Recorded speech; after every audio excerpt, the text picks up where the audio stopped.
Good morning. Good morning. What time is it over in your side of the world?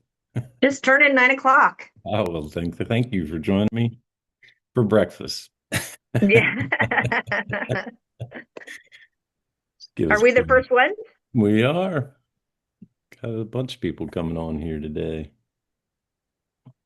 You'll love it. So what got you started doing this?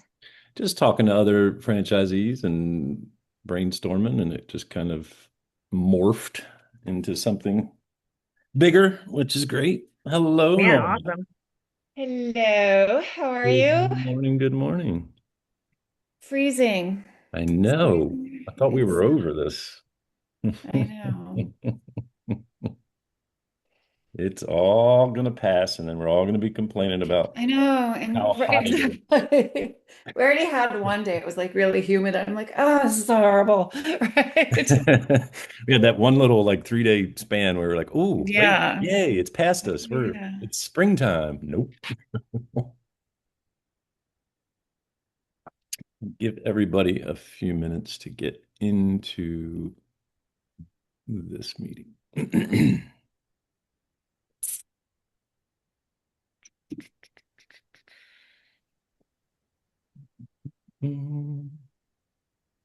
Good morning, Doc.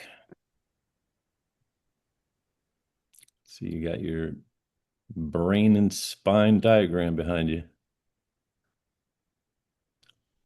Yeah, I can't figure out my background, so that's my shitty bed sheet and my Is old school. this inside the studio? Is this what the studio looks like? No, man, I'm sitting in our unfinished storage room in our basement. It's my makeshift office these days. It's pretty awesome. That's where your wife pushes you. Pretty much, yeah. Give everybody a good couple minutes to get off. How was everybody's re-grand opening? Are you open? Come off of mute there, Sherry, if you want to talk. Morning, Keith. Hey, Michelle. Morning. What do you say, Ralph? What's up? Welcome, welcome. Let's give everybody a couple minutes. Chat. What is that? Let's see what we got in the chat here. Just everybody's note takers. I like that. Good afternoon, Brian. Good morning. Good morning. Good morning. Morning. What? It's noon. Come on, man. Well, I mean, some people are on the other side of the world here. They're over there in the Well, on the you West know, Coast. that's their issue. Good mid-afternoon, as well. Good early afternoon. Hello, Cedric. Good morning or good afternoon now. How are you Yeah, guys? excellent, excellent, excellent. Give about 2 minutes. I want to make sure everybody gets a chance to come on because, we have just like our members and our demos, they like to show up right on time or late and create trouble for the rest of us, right? Good morning, Christine. Hey, Miss Courtney. Hello, Welcome, welcome. hello. Good morning. Welcome, everybody. All right. I'm gonna go ahead and get started. I'm gonna just share my screen. I'm not the greatest technology department, so bear with me with my makeshift presentations here. I I know a couple of you guys are new to this call, and I appreciate you getting on. This came on the tail end of me getting together with a couple franchisees back in November and just had the idea that, man, I mean, we learned so much from collaborating and working together and just sharing best practices, good ideas. And I thought, man, there's just got to be a better way, for us to all interact. And corporate's great. We can interact with them on a certain level, but it's very rare that we get a chance to interact with each other and learn from each other. So I know there's some studios on here that are killing it that have been doing this for a while. And then we got some people that literally haven't even opened their doors yet and are just franchisees getting ready to get started. So there's a real good amalgam of different experience levels. Some of you, may have some things to contribute, and I want this to be an open forum to speak freely. So I will just say that started this and it was 10 people, just a bunch of friends getting together to talk. And so this quote's kind of perfect. Coming together was the beginning, keeping together is the progress, which I feel like is where we're at right now in the third iteration or the third month of doing this. And then, working together is success. There's a lot to be said about the brand as a whole having collaboration. I think there's too many times when we're all out there failing alone, with no real guidance or help. So, um, interestingly enough, we just surpassed 100 studios being involved. Some people have multiple studios, but we came from humble beginnings to now be in 19 states and representing over 100 studios. So I feel like that's a great, great growth. The first call had 44 in 10 states. So thank you so much for telling your buddies. Everybody knows somebody from Stretch Zone that they've met at the owners meeting or maybe met through Zoom meetings or just in their interactions. Ask your friends to come do this. I think it would be good for them to hear, even if they're kind of nervous or just don't want to be on camera. That's fine. They can sit in quiet. They can listen in, maybe absorb some knowledge and maybe some ideas that will help. I made this little map to give us an idea where we're all at. We are killing the East Coast, but I feel like there's a lot of room for growth in the west part of this country. And so, let's see if we can get this to expand out to include everybody. I think everybody should have a voice and have an opinion and be able to share it. So, I like to have a little bit of an agenda. I feel like without one, things can get wild. And so I have some ideas of things to talk about. This is what we talked about in December and went over. And that was a little bit more about, how do we keep people? How do we retain them? How do we keep them from canceling? And how do we make their experience great so they do so? January, we went through quite a bit in the sales department in terms of, converting demos. How do we handle missed sales? How do we handle downgrades? Do we maybe offer prepaid plans, cash PIF type plans like we used to do? I think what has happened with us is we become so membership centric that we forget that we also are a store, that we can offer a product at the time of service, that we can offer, prepaid plans for people who are just not ready to do a draft. And so use those ideas. If you need to, I've got those recordings. You can certainly send me an email to my email right there, and I will gladly forward those recordings from the meetings if you didn't get to get on before, or if you just want to listen to it a second time. Sometimes your brain is in a whole different place the second time around. And I've even listened back to them a couple times and listened to some of the things you guys suggested and went, man, that's a brilliant idea. How do we expand on that? So take these calls and use them. But this is what I wanted to kind of get into today. I feel like the research study obviously is fresh, and so we should talk a little bit about how to use that to our benefit, not just for new ones, but for re-engaging old ones. And then attrition, it's a big topic that we probably need to touch on because, if we're just constantly losing people and having to replace them, then are we really growing at all?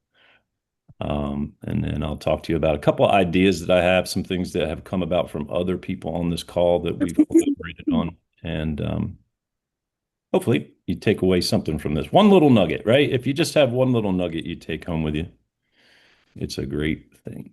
I did send an email out to each of you guys. I hope you all got it. It was just a video I put together, again, a very makeshift, low-tech video, but just describing my past. On the call before this, we talked about the fact that I was a member, and then I was a general manager, and then I was a stretch practitioner, and then I was a sales associate, and then I became a regional manager, and I'm an owner now. So I got a lot of different parts of this equation to view the experience from. But I was also a chiropractor for 22 years. And a lot of the stuff that we do in Stretch Zone is very kindred to what I did as a chiropractor. Really, you could take the word chiropractic off my door and put Stretch Zone on it, and it would be the same systems. It's the same stuff. We're just selling wellness. We're selling a lifestyle choice. And a lot of it is the same. So it can really be extrapolated out to any industry, but I feel like this industry is a perfect match. My partner, Skip Lennon, who thank God is there to help me with everything I do. When we first met, he said, I've been in the fitness industry for all these years with all my Gold's gyms and my gym members, my gym locations. And you're a chiropractor. He's like, it's almost like if chiropractic and the gym industry had a baby, it would be called Stretch Zone. It really is a very good fit. So I sent that video, and there was just a couple things in there that I wanted to touch on, especially in light of what we're going to do on these calls. Investing in yourself and taking risks is absolutely necessary to grow. You don't grow if you're comfortable. And the bigger rewards obviously come from bigger and bolder thinking. Um, I'm always interested in the idea, the same training, the same topics can be put out to 10 different people and you're going to get 10 different outcomes, and it's really the same information. So a lot of it boils down to how and if you actually implement it, or how or if you find it to be valuable or invaluable or unvaluable, right? Too many times we hear something and go, that's a great idea, and then do nothing with it. So that's why I want you to revisit these, the recordings, and I'll send you a copy of this as well so you can look at it at your leisure. Another one is I learned a long time ago, I thought it was very profound that like there's three no's that we have in this world, right? There's the things you know that you live in America, you know that you own a stretch zone, you know that you're male or female. Well, some people don't know that, but there are some things you don't, right? There are some things that you just don't know. Like I do not know how to speak Japanese. I do not know sign language, right? There are things that are out there that I'm aware of, but I don't know how to do them. And so I would have to educate myself to learn how to do those things. But then there's the things you don't know that you don't know. There's stuff out there that you won't find out about till later in life. And you'll go, man, if I had only known that earlier, how could that have changed my outcome? And that's my goal and my wish and desire with these calls is that, you guys bring up stuff that I go, man, I never thought about that. What a great idea. And I hope some of the ideas that I have, good or bad, can be taken with you to do the same.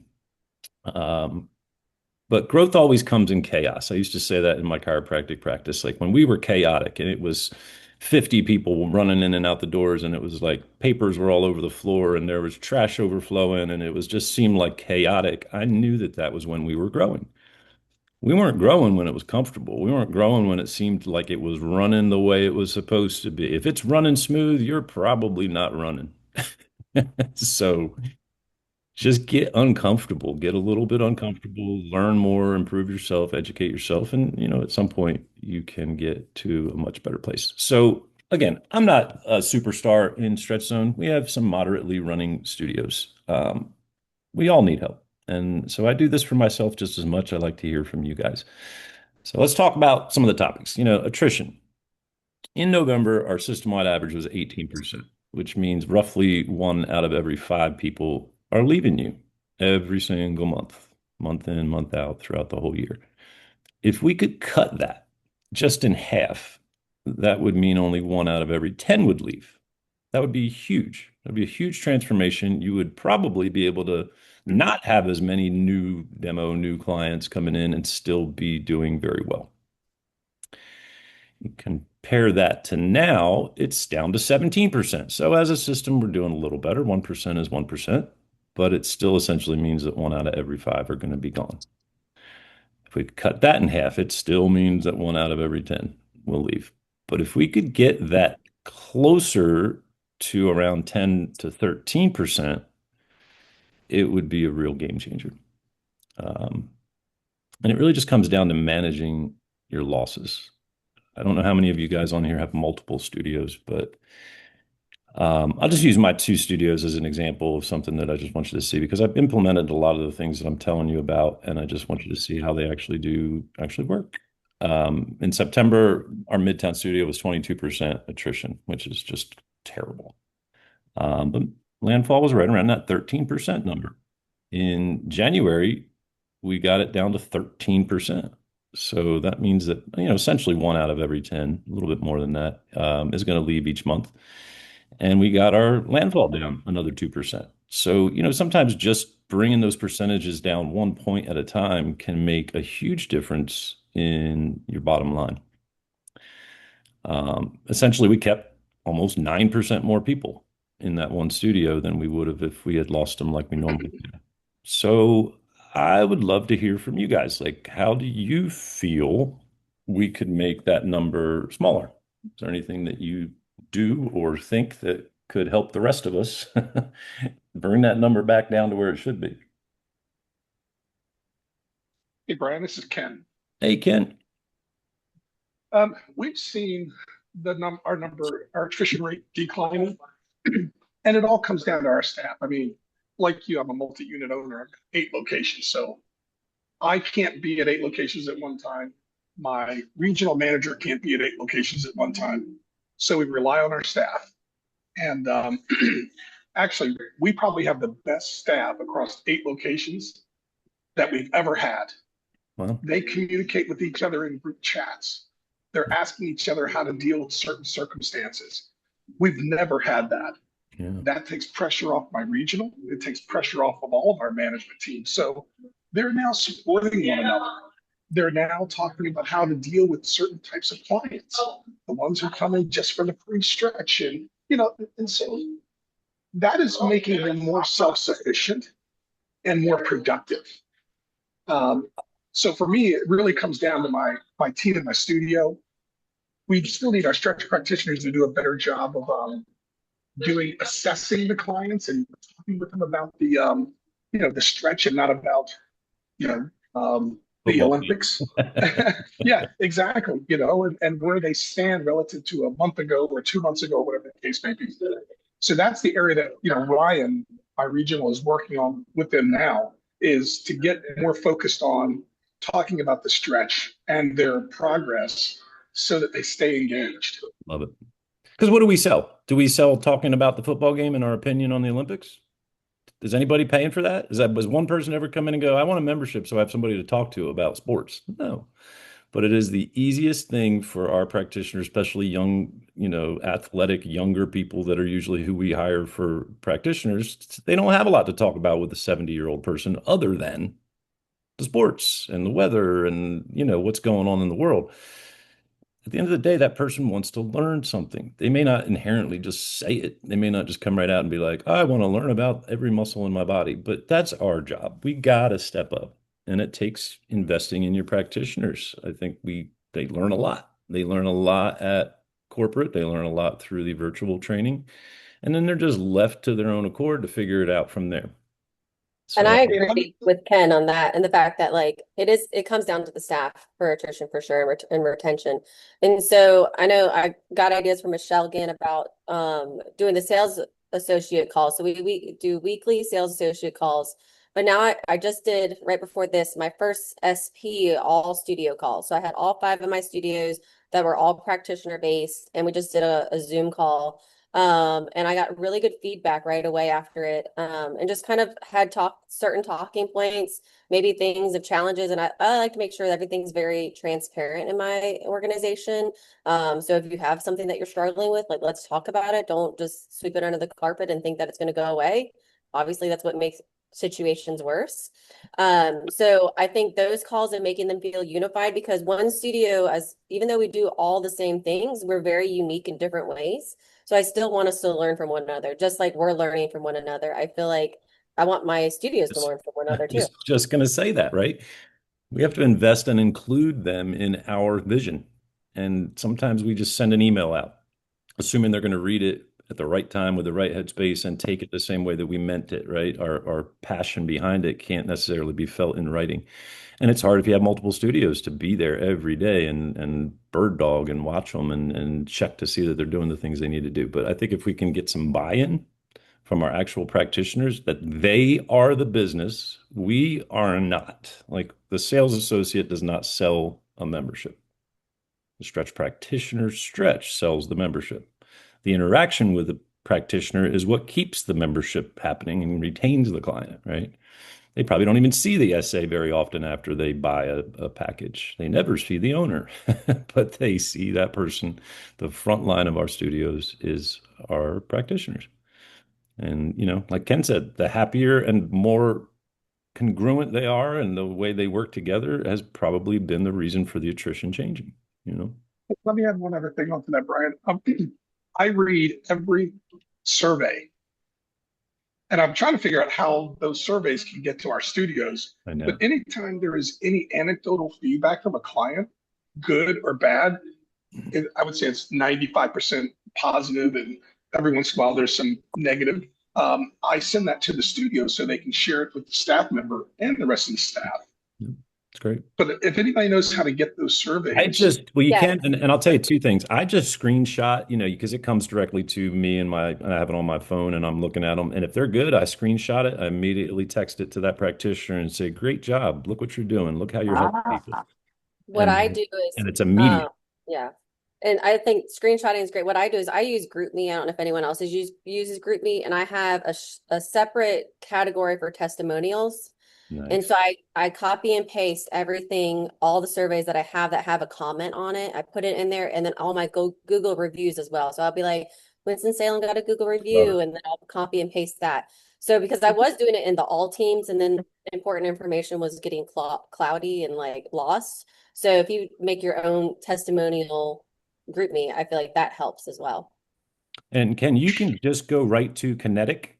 If you bring up the Kinetic website, it will show you all the survey summaries, and it's all on one page. So you can see everyone that was sent, whether there was a review written or not, and then it has a whole column of everything they said about that experience that day.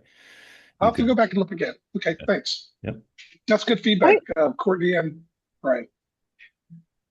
Anybody else on that before I move to another topic? Anybody got some I ideas? just had a I had a question. So I have one stretch practitioner who's great, booked. Her people hardly leave. How do you address it if you have, one or two stretch practitioners that you notice that those are the people who are quitting, who are Mhm. predominantly on their schedule? It's a tough rub, isn't it? Because they're the ones that have the most white space on their column, and they're the ones that all the demos get booked on. So now we got our worst practitioners selling our product. So that's a tough one. It does come down, like I'm very big on individual training, and if I see that, I know, okay, next week is Jackson's time for me to get in that office and work with him. I don't know. It's tough because it's like getting your hair cut. You don't just go to the barbershop, you go to the barbershop to see your guy. Um, it's kind of what happens with us. Sure, the idea of us having anybody see anybody is a great idea on the surface, but when it comes down to it, when we know, if you're in the sales part of it at all, people are like, I want to see him. Well, I don't want to come and see somebody else. They don't know me. Even though they don't, even though we tell them, hey, your notes, we have a master note, we have a keynote with all your information. Everybody here is trained exactly the same protocols. It becomes a personality issue. And it becomes maybe a personality issue where that guy that talks about football is the reason that person wants to keep coming. So we can't necessarily take all that out of the experience. It shouldn't just be, let's educate the hell out of you while you're here, right? Like there should be some camaraderie back and forth, some banter. It just needs to get dialed in. It can't be that the whole conversation was about the Super Bowl and then they get up, see you next week. There has to be something, I think, educational each time. And I think that's what's missing for a lot of practitioners, as me being one and watching them. People want to know, they want to learn. And be honest, this is crazy when you think about it. We're the only source of health information for most people. They've never heard of the musculoskeletal system. They've only heard about the diseases or injuries of the musculoskeletal system from their doctors. And so they don't necessarily know how that body's supposed to work. And I feel like that's one answer to that very big question of, if you got somebody that constantly is leaving because of the practitioner's quality, it may be time to get a new practitioner. Yeah. And there's got to be a rub there where you're like, well, I'll give you another chance. Here's what's being said. Or, what the best thing to do, especially with what we just talked about, Ken, is take a screenshot of that whole thing of reviews and show how they have none, or they only have, 5 stars, no words. If somebody doesn't take the time to write something about your experience, was it a very good experience to begin with? Sometimes that just gets under their skin enough to feel the competition side of it, where they're like, wow, Kevin and Chase are getting all these great reviews, and Brian's praising them and sending them all these pictures and talking about it in the studio at the meetings. And I'm the only one who's not doing that. Why is that? What do I need to change as a practitioner? Can I share an experience Yes, with sir. you Hey, Oh, yeah. right in line with that? And I'll give a lot of praise to Ryan, our regional, because Ryan created text chat groups for each studio. Hmm. And now we have a studio manager in each location, except for one. Um, every morning, the studio manager sends a 3-day forecast, how many demos they have for the day, how Nice. many of them were confirmed, how many they have for tomorrow, and then the following day, and then what's their plan.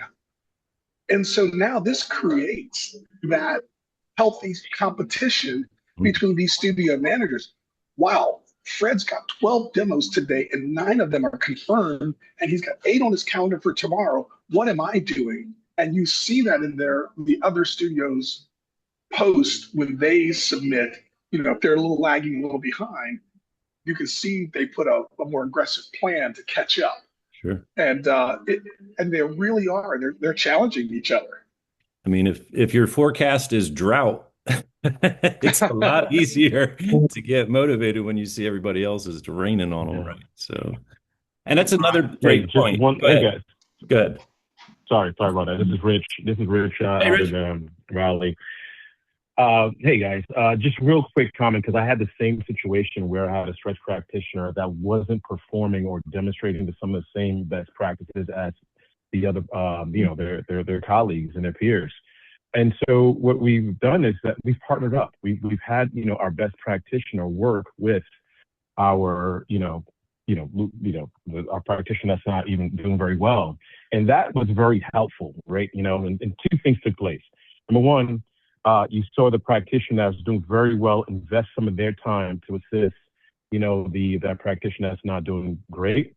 And then it also really helps cultivate that leadership skill, right? So as we start to look at, folks that wants to, move up maybe to a lead practitioner to assistant general manager, GM, whatever the case may be, we start to be able to assess that and see how they work together. But that partnership, obviously after you really speak to that practitioner that's not performing very well and letting them know that they need to catch up, but partnering them with the strongest practitioner certainly has helped and, kind of even the scales there. So just a thought that we've experienced the same thing and we've done that and we saw some success with that. I love the idea of a lead practitioner, right? Even if it's just in title and not like a big change in salary or anything like that, or pay. That makes them feel important. And the more important you can Agreed. make your star player, the more likely it is to become infectious to everybody else. I will say one thing that I think on somebody had mentioned earlier, like what can you do for that one that's not so great? I insist that everybody gets 2 free stretches a month and they have to do them with a different practitioner. So if they're on their schedule and they both have an open space and nobody's booked at that time, one of them does a stretch, the other one gets paid. That the one who does the stretch gets paid to work on that other person.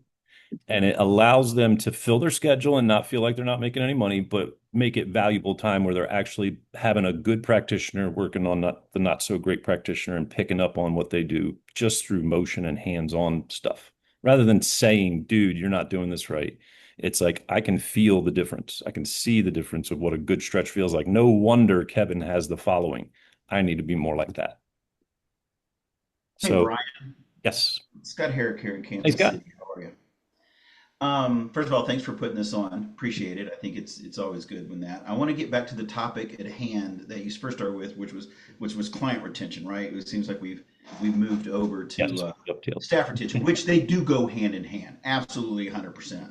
You'll lose people because either the stretcher sucks or people leave and the people leave with them. So, but one thing that across 6 locations, we've got an average of a 12% attrition. My lowest is 5 in a studio as far as attrition rate.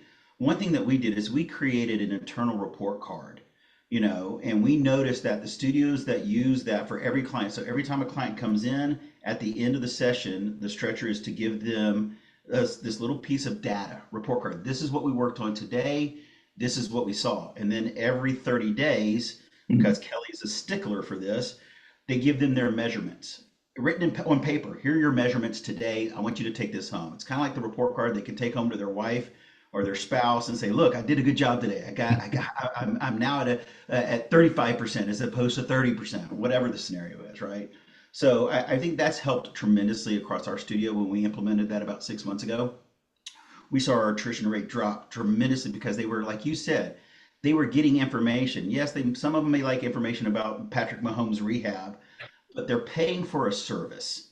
And we have found that that really helps tremendously from a client retention perspective. Now, my question for you is, you just mentioned that, the person doing the stretching, and we do the same thing here. Everybody's supposed to get stretched by their peers, but they get paid. What pay model are you currently on with your staff? I pay them 15 an hour, just straight, for productive time. If they're not doing anything, they got to clock out. But if they're making calls, they're working, they're stretching, they're 15 an hour, and then I give them $5 per stretch. Okay, gotcha. So that gets them up to, a good $25 an hour when they're busy and when they're motivated to work. If they're not motivated to work, they don't make a lot of money. And that's part of the problem, I think, with our pay scale is that, I've seen where some people only pay at $2 a stretch. Well, if they can only make $2 more to see somebody versus $2 less to sit around and do nothing, I don't know that I would be motivated to work for that, you know? So motivate them on the stretch, not so much on the per hour pay. I think that's the better rule for getting the most out of your people. Attrition by definition is how many members do we lose each single month, every single month. Right now, this is crazy. Only 34 to 40% make it to 4 sessions. This is everybody. People that are on 3 times a week, 2 times a week, 1 time a week, 2 times a month. That averages to only 4. And that's only 40% making it to a month before they've given up, canceled, or decided they're done. That's crazy, especially when we know we cannot change the stretch reflex in a month. So I like the idea of the month-to-month membership, but we got to start there and say, what are our clear expectations of what you're doing and why is it a 2-month membership? Why is it a month-to-month membership? It's not a 1-month membership. It's done scientifically to try to get people results. I've said it many times, utilization is the key to retention. If they're not using their sessions, they will not stick around, especially when that next payment comes due and they're going, I still got sessions from last month. So I think the answer, and one of the easiest answers, is pre-booking. If we pre-book on day one at the demo, when we close that sale, and do not let them walk out thinking the app is their scheduling strategy. If they do, we all know what happens. They book one session, they come in for that session, and then they are reminded that they don't have any future sessions, and then they go home and book one more session. I don't care how many times I've told them. So if we can go, look, you got 4 weeks, 8 sessions. I'm going to book you 2 times a week next week, and the next 3 weeks after that, let's just pick the same date and time. What's a good day for you? Mondays and Thursdays, 9 o'clock. We're putting it in, and you can use the multiple scheduling tool. You can just do it right then and there in front of them. I feel like forever I was hearing utilization is the key to retention, but what's the key to utilization? Having appointments, showing up, being on a schedule, right? So I feel like ever since I started booking everybody 4 weeks out at a time, those numbers have changed drastically for us. Because they may go home and, you know what? I got a dentist appointment that day. I'm going to have to reschedule. Okay, now that's a perfect opportunity to use the app. The app should be for viewing and rescheduling. It should not be our primary strategy for bookings.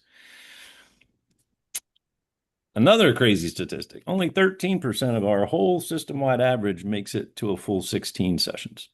And the research says that it takes at least 2 times a week for 8 weeks to change the stretch reflex to 160%. So that means that almost all of our members never get to see what we do.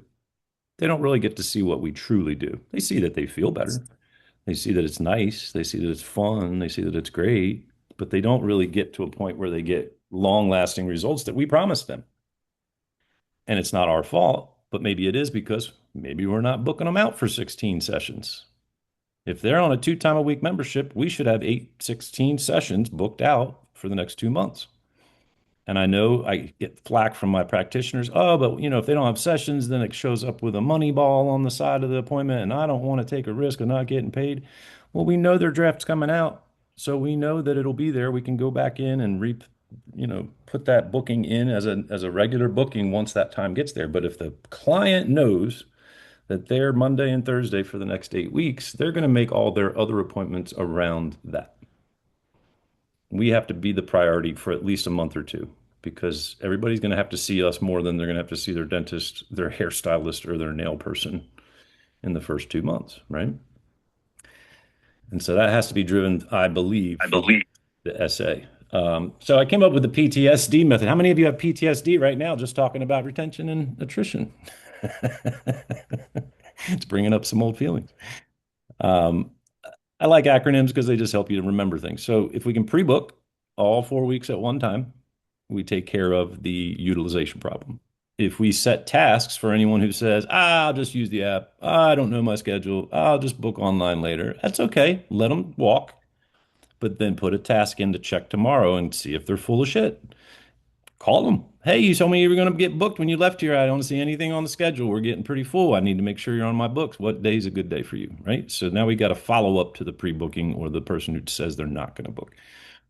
And then we got our sheep, right? We got the lost sheep report. It tells you every single person who's more than 8 days since a session. And unless they're on a basic membership, that's not okay.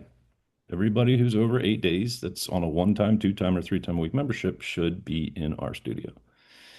And then we got to bring in the practitioners, right? If the SPs are not involved, we can't do much about this. So the daily appointment report that we get through our email tracks exactly who's unscheduled and who is already on the books. And if they've got a white space next to, their name of where it says future bookings, that has to be the focus of that day's session, in addition to talking about football and talking about the Olympics, right? You can intersperse that. Yeah, it was a great game. Hey, by the way, I noticed that you weren't booked next week. We got to get that on the books now, man. What's a good day for you? Do your stretch, walk up to the front, put them in the computer. Like that comes down to the practitioner taking responsibility. So we can use a multiple booking tool on day one. We can hash out a makeshift schedule right then and there. It doesn't have to be perfect. Hey, let's just make it Mondays and Thursdays. We'll figure out the times. Get them to think those are my days for stretching. If they can't say yes, then what are good days? Tell me when you can do this. Let's find real days that we can commit to. And then here's the other part. If you have back-to-back demos as an SA, I know this. In 15 minutes, it's hard to get through anything. It's hard to even get them to the point where they want to say yes to a sale. So they may have not a lot of time to book their appointments right then and there with you. I would prefer not to give them the app at that point. I would say, you know what, we're going to talk about how to set up the app when you come back next time. Let me get you booked for Monday. I'm going to put a little time aside that day to spend just a couple minutes getting your schedule hashed out. But we got to take that responsibility. I feel that that is the SA and the SP's overall responsibility. Here's another way to make sure they don't fall behind. Start them out fast, overutilize. Put them on every session as 60 or 90 minutes for the first week. We're going to do 2 60 minutes this week, and then we'll go right back down to your half hours if everything gets better quick. Get them to use their sessions fast because then they're always in the behind, not always sitting there with a surplus when they get to the next draft date. And suggest add-ons if they're only going, hey, I want to be twice a week, but hey, why don't we do an hour this Thursday since you're here today? Let's do an hour on Thursday. I'm going to just add on one session. It's only another $40. Okay. I mean, people want to pay when they're in pain. They're going to pay the most they want to pay that first day. They're not going to like to pay a lot more on month 2 or 3 when they feel better. They're motivated by their pain. They're motivated by the hope that they're going to get rid of their pain. So take advantage of that. And not in a negative way. We're giving them more services that are going to help them. We're not taking advantage of them in any way by doing that. Create tasks. We just talked about that. When those lost sheep fall off track the first time, nip it in the bud. If you knock it out the first time, they'll never do it again. But imagine me if I'm a sheep and I got a little farm and I just decide I'm going to wander because the fence is open and nobody goes looking for me. And then I just happen to wander back to the farm one day and nobody says anything. Then it's like, oh, I guess that's okay. But if I get my ass whooped because I got out of the farm and I'm like, I'm not going to ever do that again, right? So it's not that we have to be aggressive or upset people, but it can just be as simple as, Joe, you're literally your first week and you're already off schedule. Man, give me a call. I'm not here to babysit you. Let me know when a good day is. Let's get this scheduled. Hey, let's do an hour since you missed last one. Now you're right back on track again. And again, it comes down to nobody should be leaving the studio without a future booking. I don't care what they say. If they're like, oh, I'll do it online. Well, I need to at least get one. Tell me one, and you can do the rest of them online when you get home. Hey, Brian, Yep. I'm not afraid to say this. I don't operate at this level of, in some of this level of detail. So print daily report. Can you enlighten me on that? Can I what? Can you enlighten me on this Yeah. daily report you're talking So about? it gets emailed to the studio, and Okay. it literally I can from go to check. Kinetic, and it's the Kinetic Daily Appointment Report. You click on it, and it'll show you every appointment for that day that you have.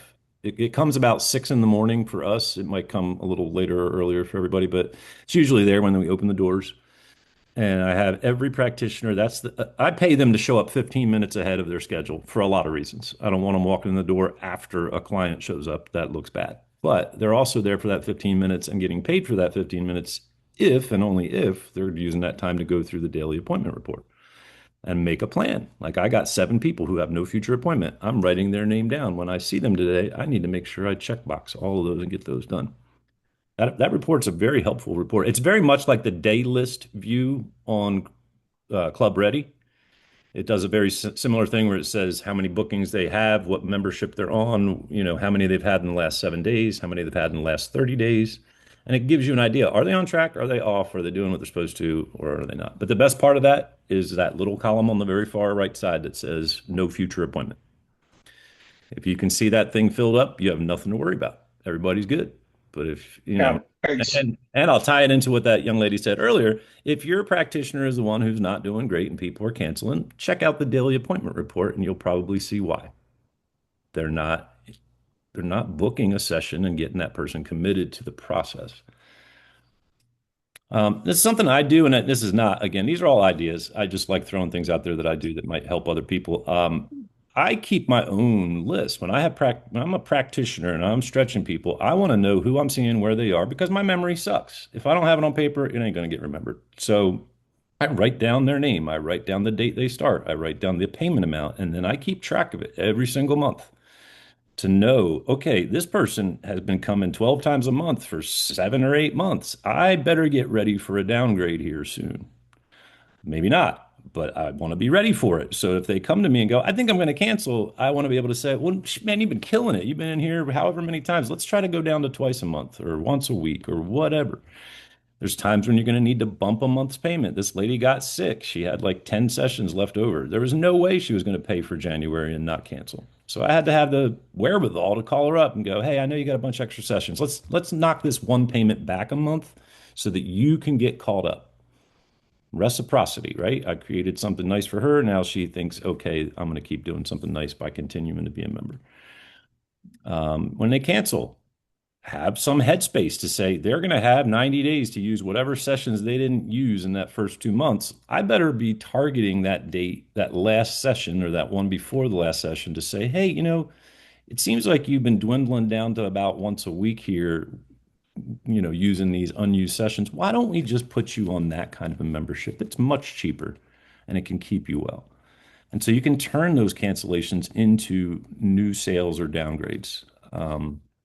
And then also keep track of your no-shows. If you have a no-show, I rarely have a no-show.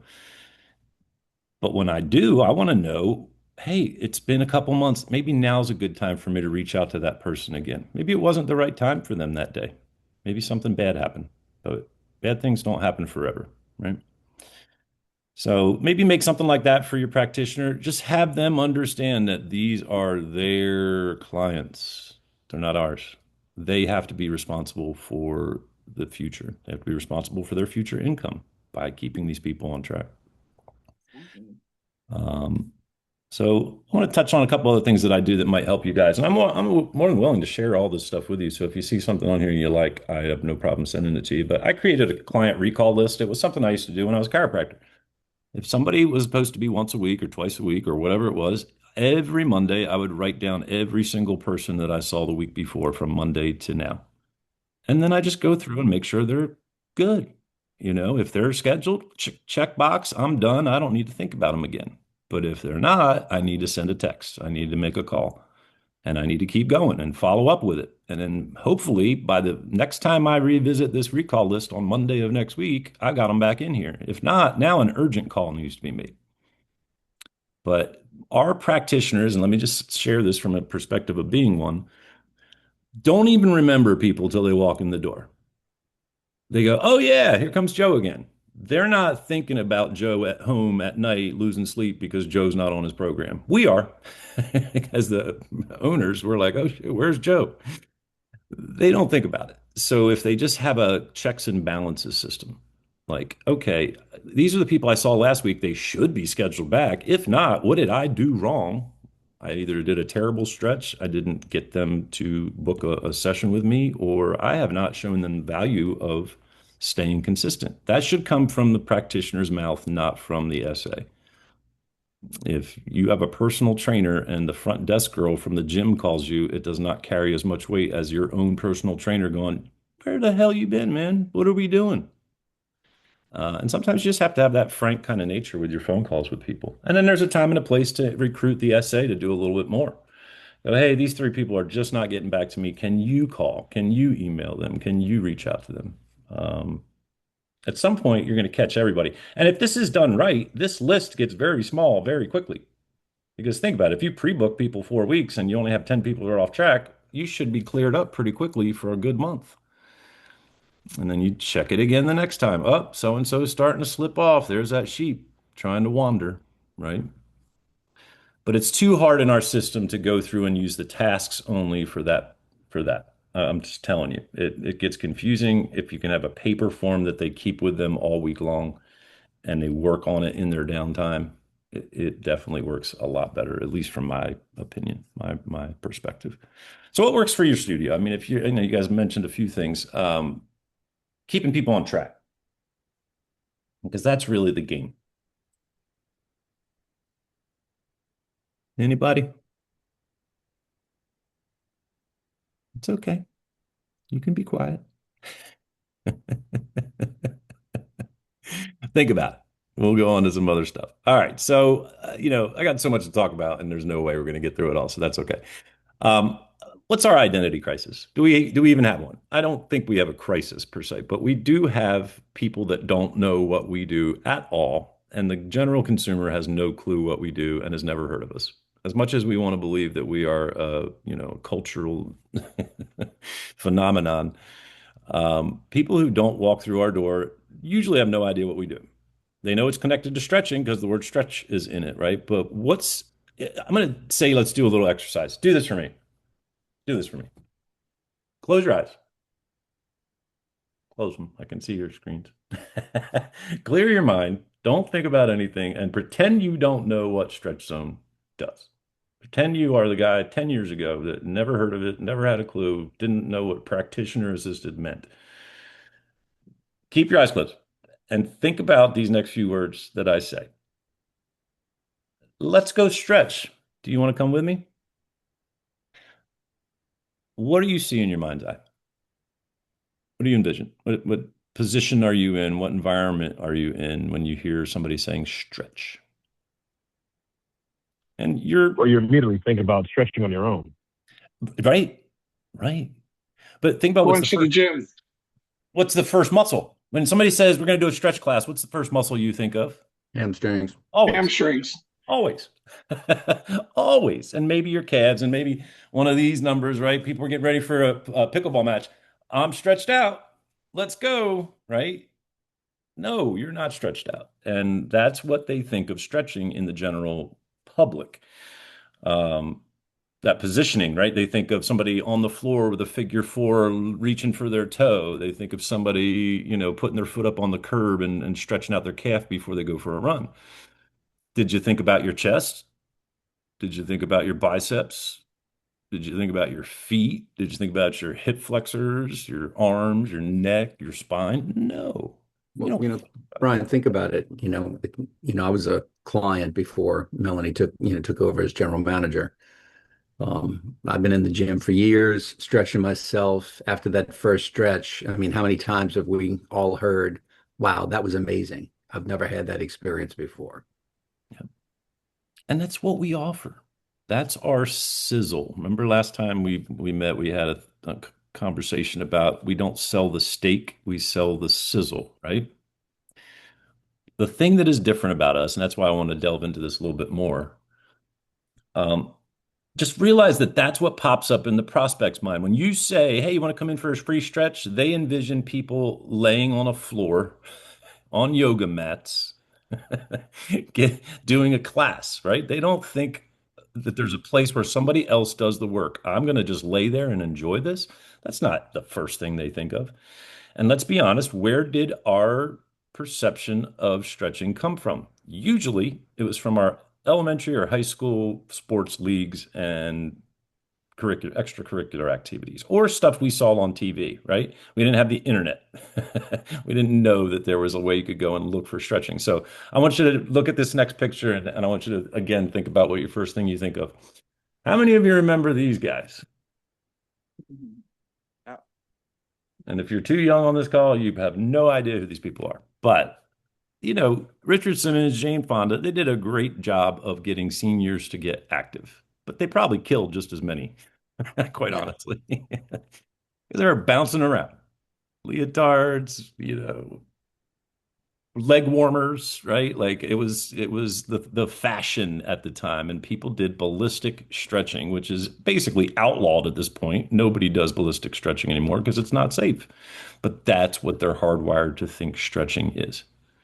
And so our ideas came from mostly the coaches that we had in high school and the things we saw on TV. And how many of us had a coach that looked like the guy on the left, right? Like he was the epitome of our understanding of health. And he couldn't bend down to touch his toes because of other reasons.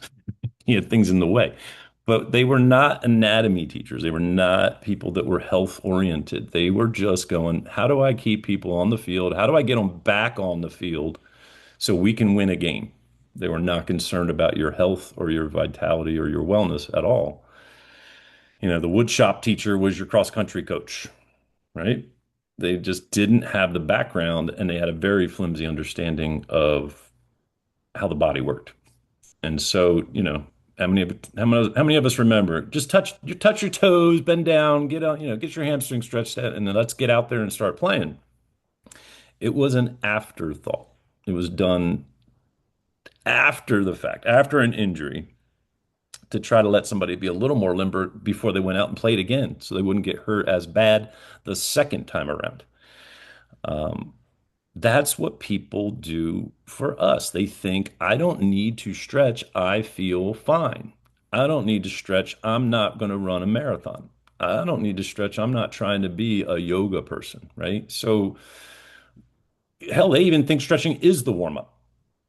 How many times have we heard that? I'm warming up. Doing what? Like, oh, I'm stretching. Well, no, you got to warm up your muscle before you stretch. That's why we do a warm up before we provide a practitioner assisted stretch. So we have a very uphill battle. It's the same battle I had when I was a chiropractor. Um, at least if we're trying to get healthy people to use our services the way we want them to. We have a easy sale in our favorite demographic, people who are in pain.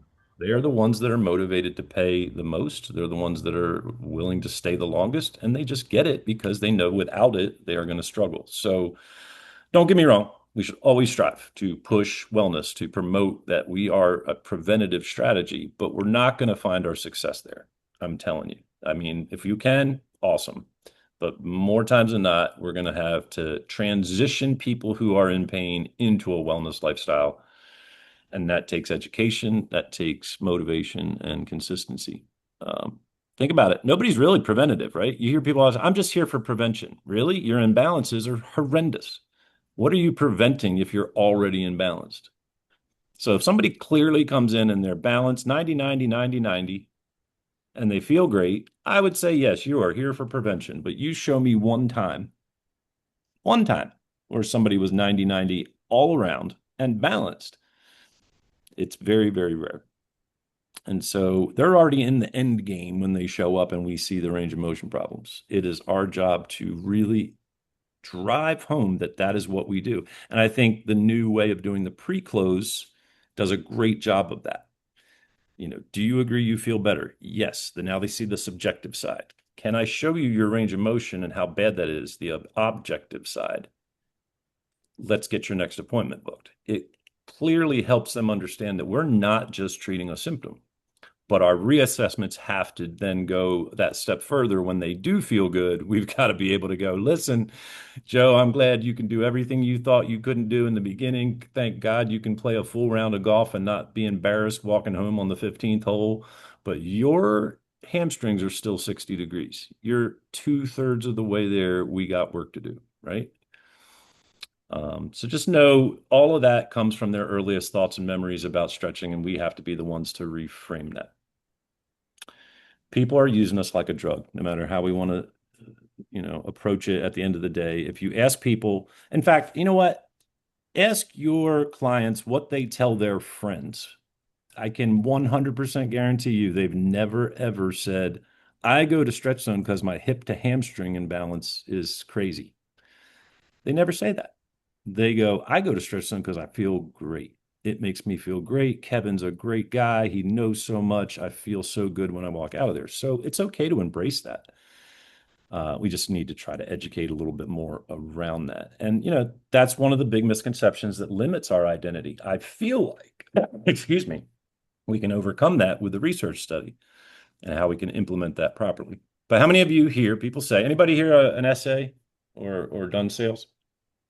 If you have, how many times have you heard somebody say, I thought this was going to be like yoga?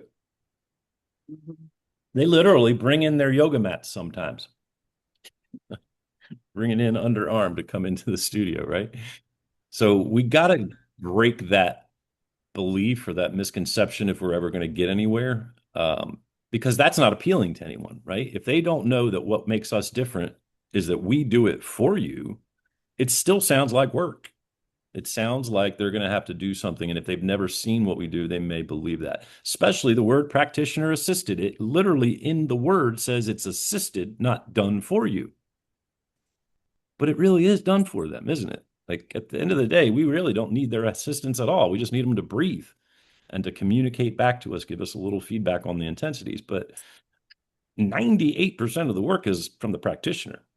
I wish we could call it done for you stretching, quite honestly. I think if that was on our door, underneath the Stretch Zone sign, we'd have more people in our doors.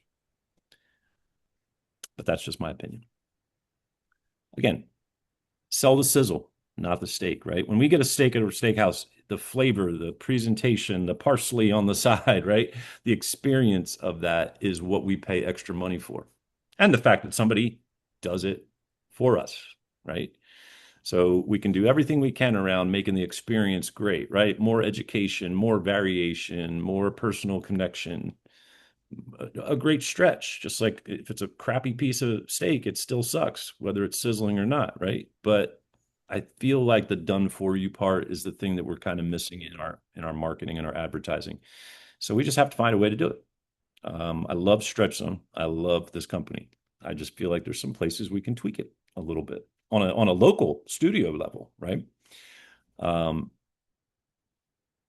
So that, understand the Stretch Zone effect is real. It does work and it gets great instant results. That's part of the problem. People that get instant results tend to not think their problem is that serious because they were able to get better with a simple little stretch in their mind.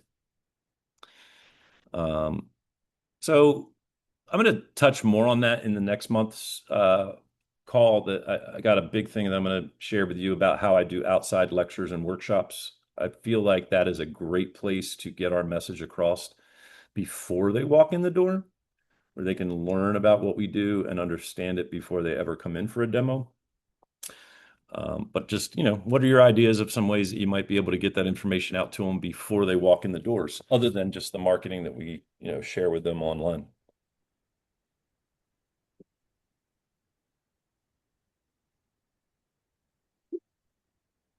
Anyone? Brian, Yes. I gotta say that I printed out the research study. So when I sit with clients now, and when I go over, everything about Stretch Zone, and I tell them, the last thing I do is I actually put it in their hand and I show them the research study. And I say, now it's not a he said, she said type of thing. It's actually documented. and we're in a journal, and this has been done by doctors and chiropractors. And I don't know, I feel like my sales in the past week have just been a little bit better. And, you know, and here's the thing that changed: your confidence. yeah. You now can deliver that message knowing fully that if somebody were to question it, you can be like, here's what I got, right? I love that. I absolutely love that. And here's what I want to say on the ending of this thing about our identity. Stretch Place is a place you go when what? What is the end of that sentence? And come back to something that we all should know, that our identity is exactly what people believe about us, whether it's good, right, wrong, or indifferent. It's what they believe about us. That's our perception in their mind or the people that they talk to, right? Think about this for a minute. We have a hierarchy of how we look at symptoms in this world, right? If you have something serious, you think, I need to go to an orthopedist, I need to go to a neurosurgeon, I need to go to an orthopedic surgeon, right? If it's wear and tear, maintenance related, we're like, man, that's my chiropractor.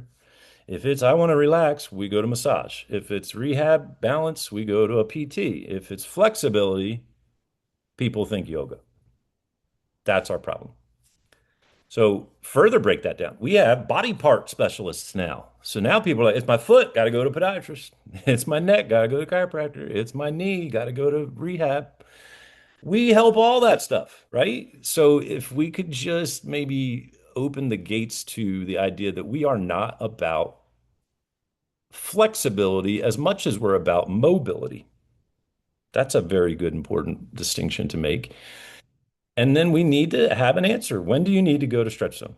When is it going to come into the mind of the person to go, man, this is an issue for stretch zone. This is an issue for practitioner assisted stretching. Whatever that answer is our identity that we probably need to foster. Because right now we're an amalgam of everything. We can help everything. Well, that's great. We can. Problem is, nobody knows when to go to us. It's like when I do a workshop. If I made a workshop on stretching to be flexible, I'd have 0 people show up. But if I have a workshop on golf and pickleball specific stretching, I'll have a packed house. If I have a workshop on hip and lower back pain solutions, I'll have a packed house. Because people need to be kind of guided. They need to have a niche that they want to get fixed. People vote with their feet, right? They go where they feel like they're going to get the results. So it doesn't matter if they're right. It doesn't matter if they're going to the wrong place, if they're going to some place they shouldn't be going, where they should be coming to us. We got to find a way to get through to them to make them understand that. So here's what I would say, based on the research study, we could do to re-identify how we appear.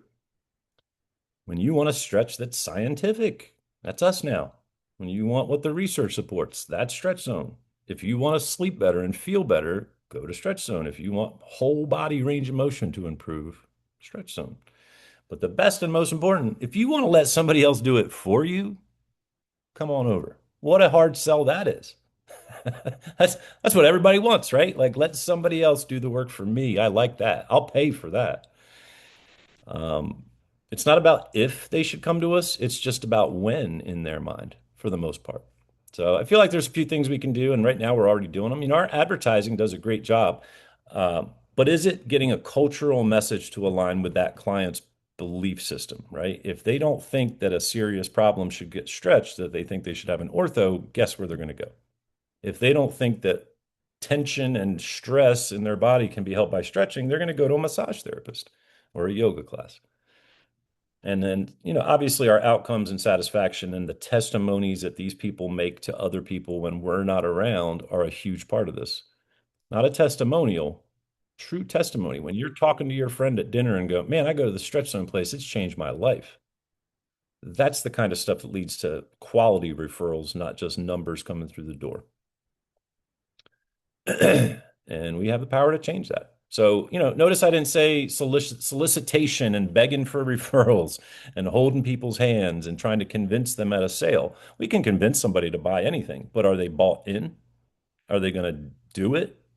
If we're holding their hand every time, hey, you got to make another appointment. Hey, you got to make another appointment. If they don't at some point get invested enough to start taking care of their own schedule, we're going to lose them. So I like the idea of our identity being in a very amorphous place right now where it can change. Thank God for the research study. I really appreciate that they did this. I think that this is a huge step. But what can we take from it? How can we use it? I don't want to poo-poo on it because I know that there's some limitations to it that we just want to be aware of. I'm under the understanding that there were 32 participants.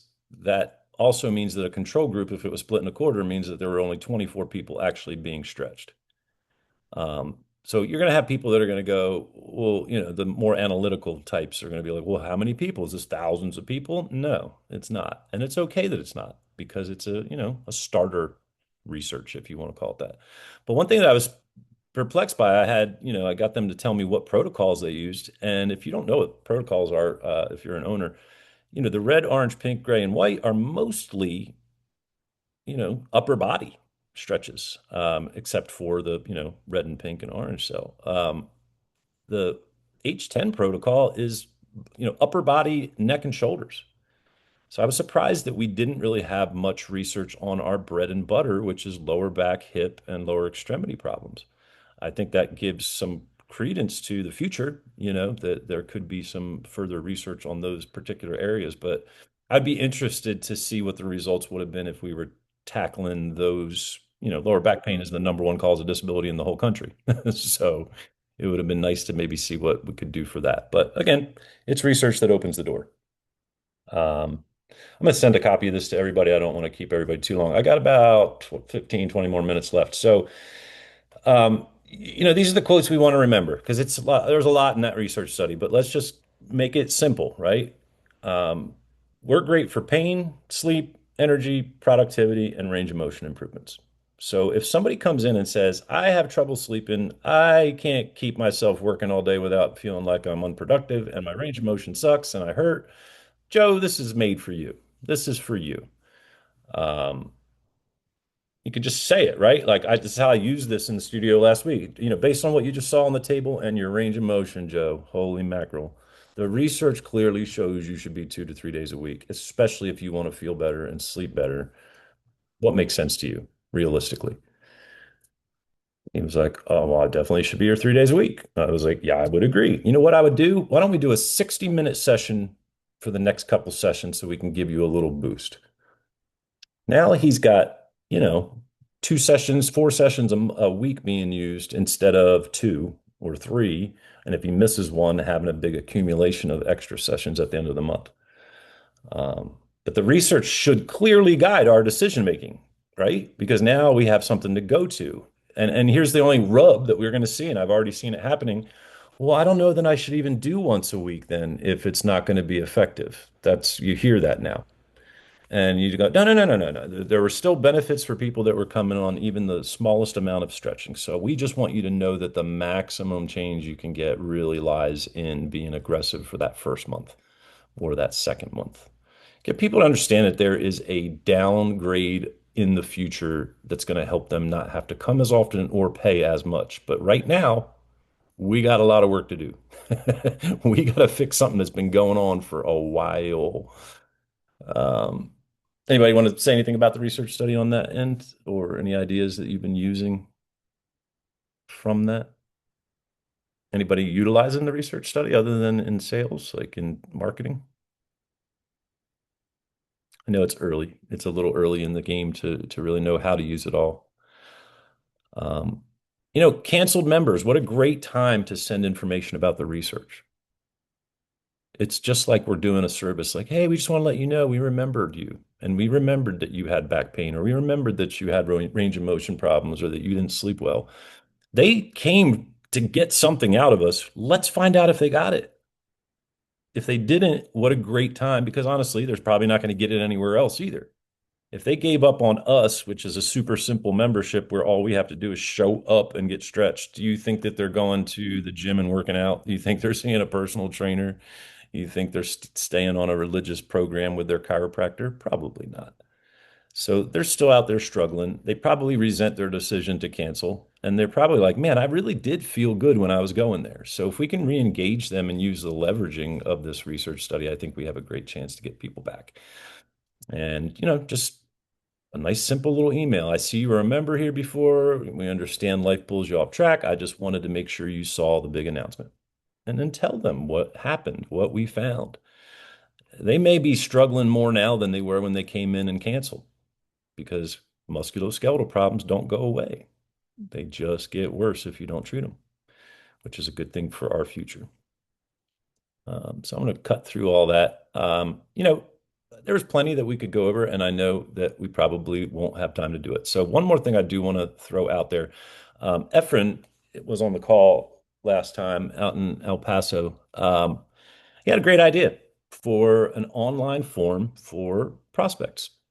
So I kind of played with it, and I haven't started to use it in the studios yet, but I did experiment with it. And what you can do is create an email and then have links that take you to a form for them to fill out before the stretch, and a video to watch that I got from corporate that just shows them what to expect. I don't know if any of you guys have seen this video. Let me see if I can bring it up real quick. But it's a great little description of what they can look forward to when they walk in our doors. Let's see if I can. There it is. Welcome to Stretch Zone. This is what you should expect for your first stretch. Be sure to arrive 15 to 20 minutes early before your scheduled appointment, where you will then meet with one of our staff members who will have a conversation with you to get to know you and your lifestyle a little bit better. That way they can tailor a protocol throughout your session. After that, you'll meet with one of our stretch practitioners who will then take you to the table. They'll go through the assisted stretch with you. So please make sure to dress comfortably and bring yours. So something super simple like that, right? Is just, it takes away the confusion or maybe the question mark that they have of what are they going to get when they come through the door. Because I have to believe something keeps 66% of our people who don't book a demo after going on and submitting their information. Something's got to get in their head. And it has to be that it's the unknown, right? We know exactly what they're going to get. They have no idea. So it would help if we could do that. And then this form, I'm going to send this to you. You can click the link and check it out yourself. But it essentially looks like this, and they can fill it out, and you can put whatever questions you want. You can make it your form and have things on there that help you know where to put them and how to prepare for their session. You can do this by just going to Microsoft Forms, and you can create a survey. It's very, very simple, and you can make whatever you want to have on it. I think the things that I added on it that I think really would help are to have a section where you have every damn symptom you can think of, every problem on earth that we can help with, because that helps them to go, oh, I thought I was going to go there for my hamstrings, but I didn't know they helped with shoulders and necks or upper backs or feet or whatever, right? And it's going to stimulate more interest in actually showing up to the demo if they know that we're going to work on a lot of things. One thing I've noticed when we ask what main areas do you want to focus on during your session, it almost makes people go, well, I don't want them to just work on my low back. I don't want them to just work on my hip, but that's what they're asking, 2 areas, 3 areas, whatever, right? So let's give them the idea that we can work on anything you want. And here's a list. Pick some things we're going to try to figure you out when you get in here. And I think the other thing that's a great question on here, number 13, is what's one thing you think you could do better if you were more mobile or more flexible? Get them to give you their goal right now before they walk in the door and have to think about it in a stressful environment. They'll be a little more honest with a form than they will to your face. They may be like, I have trouble getting up off the toilet. I have trouble, getting out of bed, and I'm a little embarrassed. They don't get embarrassed putting that on a form online. And then, also grab the referral source, right? I think if anything, it just plants the seed. It says referral, medical doctor, chiropractor. Like somebody's going to read that and go, oh, wow, wait a minute. People get referred there by their doctor? This place is pretty legit. It helps them understand, if we know we got them from a workshop I did, or we got them at an event that we did outside of the studio, they probably know a little bit about us already. It would make the consultation a little easier to not have to start from scratch if we know that they just saw a workshop that explained what we do, right? If we see it's only from social media or an online web search, we know we got to spend some time with them. We better make sure we tell them to be there 20 minutes early, not 15. And then you can, on that web page, collect your responses. You can get this QR code. You can get a link to make, a QR code to make a hyperlink, and you can implant that into your Work It tab to send off to people in an email from the studio email. And I wrote in here exactly how to do all that if you've never done that before. Your use previously saved emails feature on Workit is a time saver and a game changer, quite honestly. I just make a dummy account. I think you should make it your last name and your studio and the first name Stretch so it's easy to find. And just make it, Stretch Landfall here, Stretch Midtown here, whatever. Play with it because you don't want to send these things off and find that you have dead links or hyperlinks that don't work. Sometimes you got to play around with it to make sure you got everything technologically set up in there properly. But it would look something like this. You can write your subject line. You can put your link in here, click OK. It'll make a hyperlink and then put your text in there. But if you save it right here at the bottom for future use, it'll always show up under this used previously saved emails tab. And any of your staff can go in there and click that. And all they have to do is change names or change dates if there's anything, specific to a client. Two quick things, Brendan. If you put the brackets in there with the name, does that automatically like the text messages? I don't know. That's a great question. I've never played with that. I do this directly from each person's Workit tab, but I'm sure there's a way that you can mass send it out. So you got that. So that's how you're doing it individually. This isn't like an automated. Nope. So I'm looking at the demos the day before and going, all right, I've got 10 demos tomorrow. I'm sending this to 10 people. Maybe 7 of them are going to send it back. If the other ones don't, it gives you an idea. Are they even going to show up? Are they interested? I mean, the person who fills it out is probably going to be a sale. They're probably somebody that wants solutions, that is going to listen. They're going to show up on time. They did what they were told. They watched the video. They filled out your form. They've already shown you that they're pre-screened to be a client that could possibly be a sale. If they don't respond, they don't open it, then you're going to be like, okay, am I even wasting any time worrying about this person showing up? Let me work on the other one that came in at the same time and focus on them. But definitely send it to yourself first and make sure it actually works. And you can go back and find them under setup. You can go under the communication tab and find email message templates. And, I've got dozens of them that are for every single scenario that pops up. Somebody shows up and doesn't buy, somebody that shows up and it's been a week since they had a missed sale, and make it so that my staff, all they have to do is go in and click it and send it. And it's super, super simple. I think we should take that step one further. I think Efren had a great idea, but how about if we make one that's for unscheduled prospects? How many of us have hundreds, if not thousands, of people sitting in there that we call and they don't answer? We text and they block us. Well, guess what? They don't do that with email. Very rarely do they block our email because we don't send a lot. So send it in an email and say, hey, I noticed that you had looked at doing this a year ago, whatever. Here's a form to fill out. Just let us know what you want to focus on. Maybe we can get you in, right? And now they can do it on their own time. And maybe we can book a demo from an email without even having to physically speak to a person. That would be pretty powerful. And it would be exactly the same, except at the end, it's going to have appointment-based questions like, what day of the week is great for you? What would be a preferred time of day? 7 to 8, 8 to 10, 10 to 12, 12 to 1, whatever. And then even put a little extra spot over here. What would be your absolute ideal day and time? Maybe we can accommodate you. Because now you can get an idea of what really works for them, right? Some people pick a time because it's the only thing available. But if they had the choice, they might be able to come a different time that would be more ideal for them. So I haven't used any of this yet. This is all in the works, right? So I'll let you know how it goes. But I don't know. It's promising. I feel like it's a better way to get through to the unscheduled folks and maybe get a second chance at a first impression with them.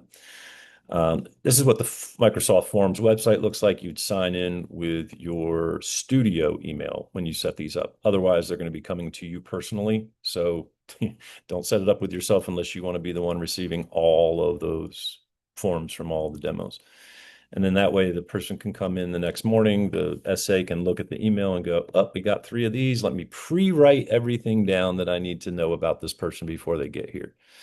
Don't do it and then not look at it, right? Because now it's like a doctor's office where you filled out all the paperwork, you show up and they still ask you all the same questions, which seems like they don't care. So I feel like that's a huge part of it too, is make sure you follow up on the answers they gave you. You can use my form and just change it, I think. So play around with it. I would definitely make sure it's under your email because I don't want to get all your bookings email sent to me. Be aware that with Gmail, it is going to push it to the promotions tab on their email. It's not going to send it to their primary unless they have us saved. So if you do send it out, I would probably also think that we should send out some sort of text or something with it to just say, hey, check your email. I sent you something. And then last thing I'm going to talk about, and then I'll let y'all get out of here. I also had this feeling that, there's a lot of things that need to happen after a demo that sometimes don't get to be done because of time. If you're really a busy studio and you have multiple demos back to back, it's very hard to get everything done in 15 minutes. So I created a printout that's 4 simple steps that everybody needs to do to kind of be finished with their onboarding. And right off the bat, I write their member ID up at the top so that if they're going to set the app up on their own, they have it and they don't have to call us, right? And then tell them, hey, take a screenshot of this. Keep it in your phone in case you ever lose your member ID. Then that's another good way to keep it. Pre-book all their sessions right now. So it's already right there. We're going to do that right now, Joe. What are the best days? Let's get you in there and hey, listen, I know you're 12 sessions. On your 12th session, that should be 1 month from today. That should be March 24th. Let's get all your bookings made before then so that when we do your reassessment, we have something to celebrate. Now you've bookmarked their whole first month, and if you can get them to do that, they're probably going to get good at doing that for month 2 and month 3, and you'll never have to think about it again. Also, make sure they have your studio number saved in their phone. Most of them don't. So when it pops up, it still says a number. It doesn't say Stretch Zone Midtown. It doesn't say Stretch Zone whatever. Let them have a very easy avenue to communicate with us, and especially if they need to change or schedule or reschedule appointments. And then last, literally last and not important. Okay, and also while you're doing all this, download the app. You want to get on there so you can get rewards points. And you want to use the app as a way to look at your appointments and reschedule them if necessary, not as your primary booking tool. We're going to do that right now. Let's get your 4 weeks booked. Okay. But it gives them all the information, and we know that they're done at that point, right? It's not like, oh, I forgot to do the app on so-and-so, and now they want to cancel a month later, and they're pissed off because they never had the app set up, and they can't cancel, and it just creates a bunch of ill will when all that happens, right? So I just feel like that's a helpful step that we've started doing that makes a big difference. And then we'll touch on it since we have a few more minutes. If you all got to get out of here, I understand. But we'll take some of this stuff I can't get through today and put it on next month's talk. And we're going to do it on the 24th of next month. So March 24th, mark your calendar. It'll be a month from today. Retention really does require attention, right? We know utilization is the key, but unmet goals are because of retention not being great. I mean, they're not stretching enough. No wonder they're not getting results, right? It's not an us problem. It's a them problem. We're there, we're available, they're not getting booked. And so pre-booking all 4 weeks, we've talked about that ad nauseum. I think we need to add stretch variation. We need to expand their lifestyle, not just keep them feeling good. And that comes down to a practitioner and maybe the SA or someone else saying, what are you doing different? Let's check your notes each month, each week, see what's changing. We need to be changing what we do. Reevaluations, I know corporate wants them every 45 or 60 days or whatever it is. I think that's a great idea as like the last ditch effort, but we should be doing reassessments every session. We should reassess every week. It should be an ongoing reassessment each time they're there. Hey, you're doing a little better. Hey, you're not doing so good. What changed? Hey, you haven't been here all week. Look how much you have gone backwards. We need them to understand if they feel great, that's great, but it has nothing to do with our job. Our job is not to treat effects. It's not to treat symptoms. It's to fix the cause, which is their poor balanced range of motion or imbalanced range of motion. And I think as long as you pay attention to the first 30 days, you probably fix all the problems with each client. They don't necessarily keep screwing up if you're all over them for month 1, right? Just like you would train your staff. If you want your staff to not talk about football, you have to say it to them more than one time. If you want them to add variation, you got to say, man, hey, what's going on? How come you haven't done the purple cell in a while? Why are you only doing red, blue, and yellow? Like that takes repetition. And then, you know, the essay should be insistent that whatever they choose, it's their choice. Whatever they choose, they need to stick to it and stick to it for 60 days. That's what the research says. I mean, I would just say that. Hey, I don't care what you do, you better do it for 60 days. Can you be here once a week? Can you do that for 8 weeks? Can you commit yourself to this process? And then you can even do it with a new research study, right? Like we just need at least the first full 30 days because that's what the research study was on. And that's what can help you get better sleep, less pain, better productivity, better range of motion, right? And this is the daily appointment report. I know Ken was asking about that. I think he popped off the call, which is fine. You know, your next appointment column should never have white space in it. If it does, that person is going to be a loss sheet. So easiest way to look is just look at that every day and go, why do we have open space on that very far column? That shouldn't happen. You know, our at-risk clients system-wide is 36%. If 36% of your studio stopped coming tomorrow and didn't have a draft next month, would you be able to handle that? Probably not, right? So we got to take that part pretty seriously. Like retention is the thing that needs our attention mostly. You already paid to get these people. You already acquired them, educated them, and got them to pay for your service. They should be where all of your attention goes. It's great to get new ones. It's great to go out and, you know, market your studio. But if you're losing the people that are already paid, you're in kind of a big trouble because that is a guaranteed payment if you keep them happy. I think start sending an email. And I'll tell you a little thing that I learned a long time ago that goes a long way is emails get lost or don't get read or get blocked. Let's be honest, we send a lot of stuff to people. They try to block us pretty quickly.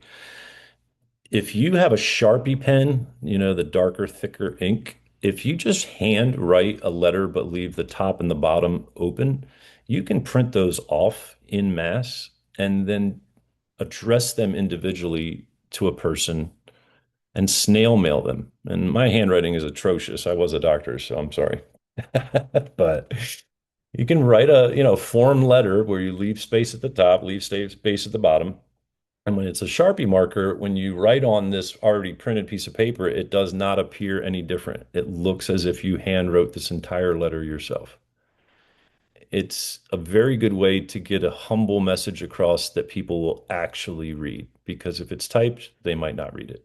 But if it's in your handwriting, you're probably going to read it. And it basically just says, I noticed you've been slipping away, so I wanted to remotivate you. Get those sessions that you have used, right? We're open 7 to 7. We're here Saturday and Sunday. Hop on the app. Let's get your next 2 to 3 booked. Call me if you'd like me to do it for you. I'd be happy to help. And then you can throw a little something in there. Hey, Mike, I know how important it was picking up those grandbabies. I mean, that guy is going to remember, oh, yeah, he remembered this about me. And that was my goal. And oh, my Lord, I've gotten so far away from that and I haven't picked up my grandbabies. My back's been hurting. Maybe I need to get back in there. You can change the message with every individual person so that it is an individualized letter, but you don't have to spend all the time handwriting all this stuff in the center. So that's a little idea that I've been using, and it helps. It's 75 cents for a stamp. I don't know how much it is now, but I think it's still the same. But a 75-cent stamp to possibly save $200 to $480 next month is a small investment to make. And it's a nice little gesture when somebody gets something in the mail that's written to them personally. It goes a lot further than an email or a text that seems automated and fake. So let's end it at that. I'm going to get back on next time and go over a lot of the stuff we didn't get to go through. But I would like to, before we hang up, I feel like, you know, I talk a lot. I'm sorry about that. It's just who I am. Anybody got anything they want to add in, say that they might not have said earlier on any of the topics we talked about, or give any little piece of advice that you know to somebody that might be able to use it? Well, hey, Brian, this is Jason. Hey, Doc. I just want to say thank you for this meeting. It's really informative and a lot of great stuff. I appreciate you doing this. Thanks. Um, you hit on a lot of important things that I've been dealing with for years with owning multiple clubs. And obviously, if I had just one club, the things you're saying are a lot easier because it all comes down to that client knowing that you care about them and you care about what's going on with them. So if I'm the one that's in the club and I get to meet every client, like if I just had one location and I knew every client in that club, I would know everything about them. And like you said, my memory isn't the greatest. I write down every single thing about them. So next time they come in, I'd be, hey, John, great to see you. How's your daughter doing at University of Florida? Or, how's you see the Dolphin game or whatever, they're into. With one club, that's easy. So now we come to the issue when you have multiple clubs, you can't be in multiple places at the same time. So now we have other SAs that are supposed to be doing what we would do because we're the club owner or, we're the ones that are in charge of that store. So, in some clubs, I have people that are the best salespeople around. They can sell everyone, but then obviously the retention sometimes is not as good. And then in another club, I have someone that has the best retention, but they may not be the best salesperson. So, I wish I could put those people together and have the perfect Hybrid. super salesperson, but you don't always get that. So, it's the constant battle of finding someone who's going to do both. But I think to summarize a lot of what you said today, and I hope other people heard what I heard, and I realize if the client knows that you care about them, they're going to stay. Once they forget and you forget about them and they don't think that you care about them anymore, then they're going to leave. So that's like the most important thing. And then you really helped me with something else today, which I haven't realized.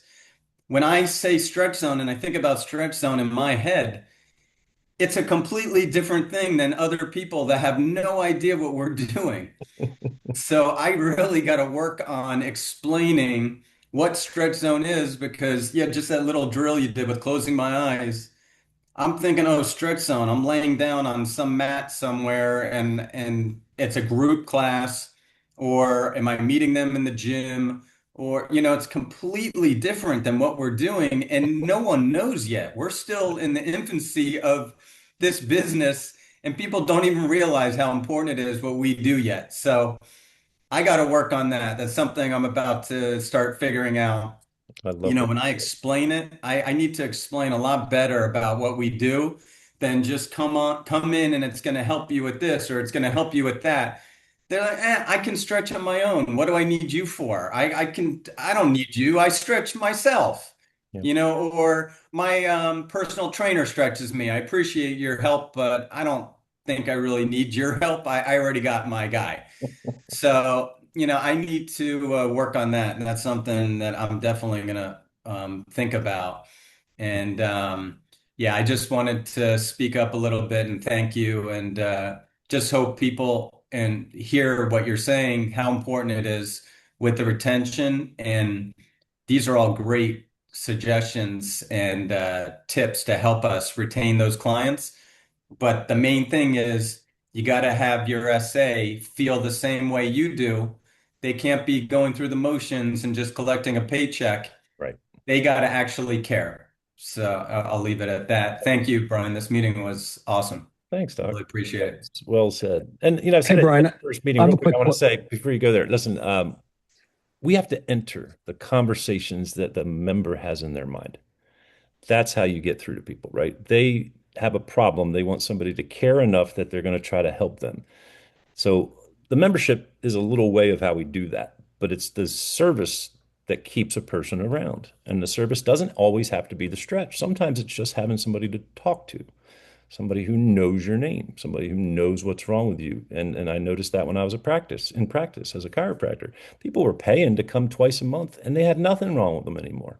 but we were the only person who knew them and asked them questions and talked about their grandchild and talked about their family. So it doesn't always have to be that the service we sell is stretching. I mean, it is at the end of the day what we do, but it's the relationship we build that keeps somebody around for retention. That's the important part.